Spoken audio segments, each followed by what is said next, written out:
was machst du jetzt, wenn du so 2 Süßschnäbel daheim hast wie ich, ne? Und da hat natürlich auch jeder seine eigene Lieblingskuchen. Ist klar, die Mama backt jetzt dann 2 oder was? Ach so, meine Eier brauche ich auch noch. Nee, da habe ich mir was ganz Tolles überlegt. Wir machen aus einem Teig 2 Kuchen. Und los geht's mit die Eier. Zap, zadap, 4 Eier drin, dann den Zucker dazu und ordentlich schaumig rühre. Und da habe ich mir jetzt überlegt, wie bringe ich 2 Kuchen in eine Form, ne?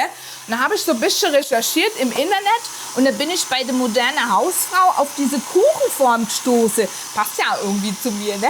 So Kuchen, du, sowas wollte ich schon immer mal ausprobieren. So, guck und zack, da ist schon. Und da bin ich ja mal echt gespannt, wie das später wird.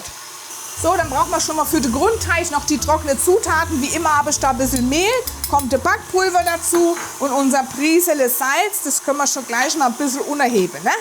Und auf meine Platte dahin habe ich wieder meine Butter rein, ne, dass die ein bisschen flüssig wird, weil ich mache die ja immer gerne ein bisschen dünner in den Teig. Jetzt drehen wir das hier mal ein bisschen runter und dann können wir nämlich die Butter auch schon ganz langsam dazu gießen. So, ach so, jetzt müssen wir natürlich hier unser Förmchen noch ein bisschen Eisfette. Da habe ich immer einen Silikonpinsel, der passt natürlich auch super von der Farbe, ne? Das machen wir mal kurz aus hier.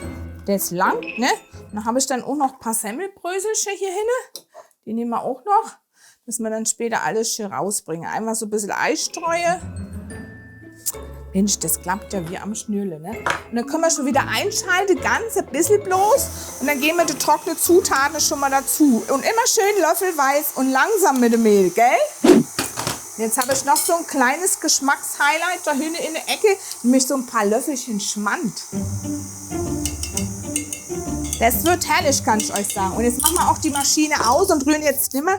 Tun wir dann alles bloß noch so ein bisschen mit dem Teigspatel oder mit dem Löffel verteilen, weil ihr wisst ja, wenn das Mehl so viel rührt, dann fällt es so zusammen und dann geht der Kuchen nicht mehr richtig auf. Oh, jetzt habe ich wieder was vergessen. Mensch, meinen dunklen Ofen muss ich vorheizen. So, jetzt haben wir das schon mal fertig, der Grundteig. Jetzt brauche ich mal mein Backblech. Das habe ich schon mal vorbereitet. Da stellen wir nämlich die Form drauf.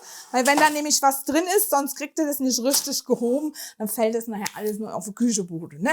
Und jetzt geben wir schon mal die Hälfte von dem Teig hier in die eine Hälfte von der Form. Ups. Und wie gesagt, und jetzt kommt dann der Lieblingskuchen von meinem Sohnemann. Der mag nämlich so gern die Heidelbeere, ne? Da machen wir jetzt hier nämlich auch schön ordentlich ein paar Heidelbeerchen drauf. So, das langt mal, ne? Und dann brauchen wir natürlich jetzt noch einen dunklen Teig. Da brauchen wir ein bisschen Kakaopulver, das schütten wir da rein und rühren das ein bisschen unter. Und weil das natürlich jetzt ein bisschen fest ist, noch ein bisschen Milch dazu. Schön vorsichtig alles unterheben. Und dann drehe ich das hier einmal um und dann kommt der Schokoteig in die andere Hälfte. Mensch, ist das nicht clever? So, und jetzt brauchen wir natürlich hier auch was Leckeres für die Füllung. Und da habe ich jetzt ein paar Kaiserkirschen, das sind die ganz süßen, ne? Und die kommen jetzt hier auf den Teig drauf. Und jetzt habe ich dann für meine Heidelbeerchen noch was Tolles, und zwar gehackte Pistazien. Die streuen wir jetzt da auch noch ein bisschen drüber. Gibt auch so eine schöne Farbkombination. Ach, herrlich. Und damit es ein bisschen karamellisiert dann im Ofen, noch ein bisschen Rohrzucker. So, und was mache ich jetzt dann noch auf die Kirschchen drauf? Ah, da habe ich eine Idee. Da habe ich nämlich noch was übrig vom letzten Kuchen, von dem Milchmädchen-Mohnkuchen. Der ist ja auch was lecker, ne? Diese gerösteten Mandeln hier ein bisschen und die streuen wir da auch oben drauf. Ja, schau, das schaut doch toll aus. Und dann machen wir jetzt dann auch noch so ein bisschen von dem Zucker drüber, vom Rohrzucker, weil dann knuspert das da oben so schön. Und jetzt gucke mal, sieht das nicht nett aus. Und jetzt ab in den Ofen. Und während unser Kuchen im Ofen ist, muss ich euch noch mal was zeigen zum Thema Eier trennen, ne? Das kennt ihr ja, das kann man ja immer alles so schön machen, ne? Aber da gibt's was Goldiges. Gucke mal hier, ne? Das ist ein Schweinteil und das kann super Eier trennen. Gucke mal. Ist das nicht klasse? Und seitdem wir das Ding haben, ne, trennt mein Sohn freiwillig die Eier beim Kuchenbacken. Ich verlinke euch schon mal alles unten in der Videobeschreibung, auch die Backform, weil das muss man echt haben, weil das ist echt klasse. Guck mal, blub. Und wieder nein. Da könnte ich mich amüsieren.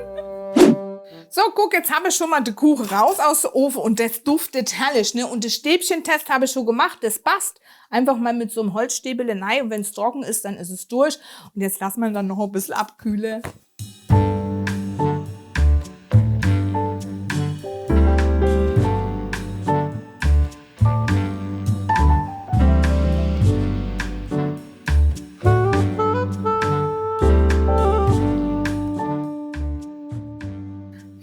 und das duftet, kann ich euch sagen. Und der hier mit den Heidelbeeren, ne, das ist der absolute Favorit von meinem Adriano, von meinem Sohn. Und mein Peterle, mein Mann, der mag so gern Kirschle mit Schokolade. Und das ist auch was Einmaliges, kann ich euch sagen. Und der Kuchen ist jetzt noch warm.